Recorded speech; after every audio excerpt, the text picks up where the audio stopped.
If we think about the transition to electronic dance music culture from the 1970s onwards, there has always been a diverse demographic of gender,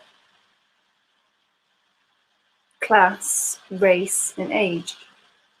On this latter point, the culture is reinvigorated with a continual flow of new youth amongst an ageing demographic that creates that which I have called a fluid multi-generationality.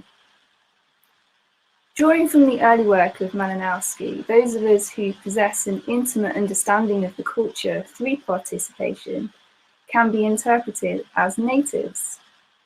In this sense, regular participation, even for as little as 3 to 6 months, is enough to form kinship in microgroups, and through the association with other microgroups at EDM events. With this in mind, what I intend to do today is explore the concept of the family dynamic in relation to electronic dance music culture, through an example of that which I call a virtual EDM event. So I use a micro virtual ethnography that originally drew from the exemplar of Christine Hines' extensive internet data gathering practice. The data for the case study is gathered from the social networking site YouTube. The ethnography is framed as a media analysis, where the web page and posts are made with knowledge that they are produced for public consumption.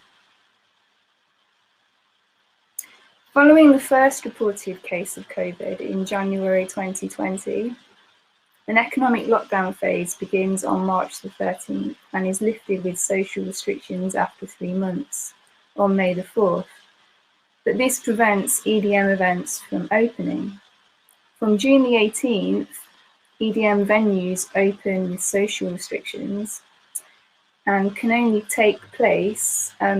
take place outside. So to date, these social restrictions remain and mass gatherings continue to be prohibited. So that's the kind of the timeline I've just tried to summarize. And I'm not entirely sure how accurate some of those dates are. So if anybody notices anything that's not correct, please let me know. As a brief overview before the introduction of reduced social interaction, the event was established through word of mouth, an interactive marketing process through dichotomy of analog and virtual social cultural realities, ticket sales for attenders at EDM host venue with vicarious viewing options through online streaming. So moving on, thinking about this concept of the family dynamic, it can be understood in the general sense as a small group of 3+ people and may contain some participants with blood ties as a chosen family. The second is the EDM club crowd as a social family, again with blood or non-blood ties. Then there's the free-party New Age travellers with children as a multi-generational EDM family dynamic, again with blood and non-blood ties. And the Baby Rave initiative that forms another multi-generational EDM family dynamic, again with blood and non-blood ties. So onto the example. During the first phase of the economic lockdown in Germany then, the world-leading DJ called Paul van Dyk, who has been performing at EDM events since the late 1980s, launches a virtual EDM event series just as the lockdown happens. The first virtual EDM event is called PC Music Night and is streamed live from the Club Anomaly in Berlin and co-hosted with Chris Becker through the online social network YouTube. At this point, participants can interact with one another in the comments section. The next 4 virtual events in this series are relocated to a home setting and take place every Sunday from 7 p.m. for a duration of up to 3 hours. Participants can now interact in the live chat feed if they are signed into YouTube. At the same time, Paul van Dyk begins to use a microphone to ask participants to share stories about those who were making admirable contributions in society during the pandemic. There are an average of 4 interludes where Paul then shares these stories through the traditional disc jockey concept of a shout-out. The event name is also changed to Sunday Sessions. After the economic lockdown is lifted, again, as I said before, EDM venues are still prohibited from opening.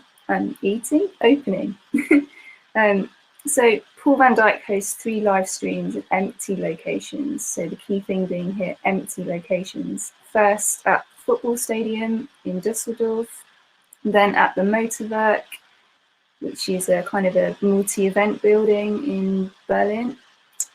And then third on a rooftop at the Weekend Club. And then the 4th performance happens just as the clubs are working out how to mobilize the restrictions. The next 2 live streamed outdoor indoor EDM events are staggered in between the established home setting and mark a return to a traditional streaming formula of live EDM events with participants. The first is held outside at Sage Beach in Berlin. The second is inside A7 Club in Berlin. The third and fourth outdoor live stream performances take place without the physical presence of an audience on a boat outside Berlin and at the Mysteryland EDM Festival venue in Amsterdam that has been postponed. In stark contrast, the second EDM festival called Transmission that takes place in Australia is interpreted as a Sunday session with a mass gathering of up to 10,000. The Virtual EDM-Event series then stops for 10 weeks. After 9 months of social restrictions since the economic lockdown, the Sunday sessions are relaunched in late November at the A7 Club in Berlin that features an LCD wall behind the DJ booth. From late January, this wall is used to feature the Microsoft Teams call group application for the next 5 events. At this moment, the participants and the DJ can make eye-to-eye contact as they become visible to one another. This recreates the dynamic of the physical environment on the dance floor and reveals the personal and private domestic sphere of the home, usually reserved for groups, before and after attending an EDM event. This creates further intimacy. Switching to the Zoom video conferencing application furthers this interaction with the use of the single and split screen capabilities. So here we have a single male and female participants interacting with Paul. Then we have couples making all kinds of effort to dress up and dress their homes up. And then we have parents and children. You can see this, the family dynamic being revealed. So to kind of summarize, the Virtual EDM event is a digitized translocal event that uses a live streaming application. An arranged date and time is set for a live broadcast in real time that brings a translocal and fluid multi-generational EDM demographic together at the same time. In this particular case study, the Virtual EDM event is made up of a series of digital transmissions that are held once a week on a Sunday and features an industry professional DJ who performs a live EDM set. So, in this talk, the aim has been to illustrate the development of the Sunday session as a particular example of the Virtual EDM event series in relation to the social restrictions of the pandemic and how the simplicity of adding a video call application to a multi-interactive event provided participants with a visible means to communicate as fans through gestures, props, and dancing. The visibility revealed a family viewing dynamic where participants often dressed up and decorated their homes to compensate for the absence of the physical environment of the dance event. In doing so, felt a greater sense of connection and therefore kinship in an empathic culture. So that's it, thanks. Thanks, Zoe. Yeah, do we have any questions? Please post any questions in the chat. I've got one to get us started. So was this kind of thing already happening, Zoe, do you think? Or is it completely new? How much has it transformed? Is it going to continue? Well, I was kind of interested when I was looking at this as an example, really just what the DJ was doing in terms of setting up a virtual event and how they were kind of over time figuring out what they were going to do in terms of connecting with an audience after, you know, the events being missing for such a long time. And, you know, Paul's at an advantage because he's been around so long. He has got this aging demographic, so, you know, millions and millions of people are interested in this. But if you look at other types of virtual event, you know, like Burning Man, the idea of the virtual event in that context really becomes more like Second Life in certain instances. I've done quite a few participant observations where there is that kind of mixed media where you've got the gaming application going on. And in a sense, it isn't new, but it's something that's being pushed forward because of the pandemic. Yeah. That's what I think, anyway. No, I think I would agree that people, some people anyway, have been reluctant to go online, but it's precipitated that move really in a lot of different areas, not just EDM. Yeah. Answer any more questions? And now we've got one here from Richard. I don't know if you can see that. I'll just read it out, Zoe, then it'll stay on the video actually. So okay. Richard Anderson saying interesting stuff. Zoe, did you find people danced online on their own? He's looked into this and found shared households did this a bit, and flamboyant people, e.g. people in exhibitionist queer scenes did it a bit, but predominantly people interacted with chats but didn't dance. Yeah.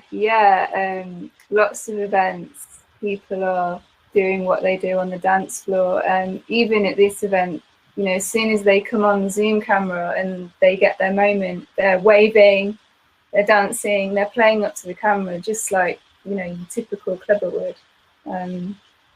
That is going on. I went to a free party event online around Christmas time, and most of us were on our own, and we'd all set up our rooms with our disco balls and our lights, you know, and we all had our moments to do our dance. The DJ was on Twitch and we were all on Zoom, and Zoom became this whole kind of event on its own. So yeah, it's definitely the same behaviour, but we're just watching each other.